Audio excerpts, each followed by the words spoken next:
अस्सलाम वालेकुम जमशेद भाई, माशाल्लाह आज इसने 6 बच्चे दिए, परसों दिए थे। 1 2 3 4 5 और 6। ये छठा बच्चा।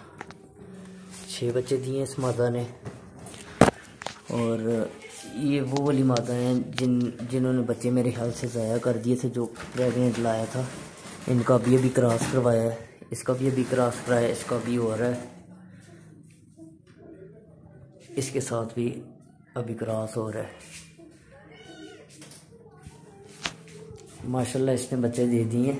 ये जब लाया था तब मैंने क्रॉस करवाई थी, और ये वाली आज हो रही है इंशाल्लाह अगले मंथ, अल्लाह ने चाहा तो।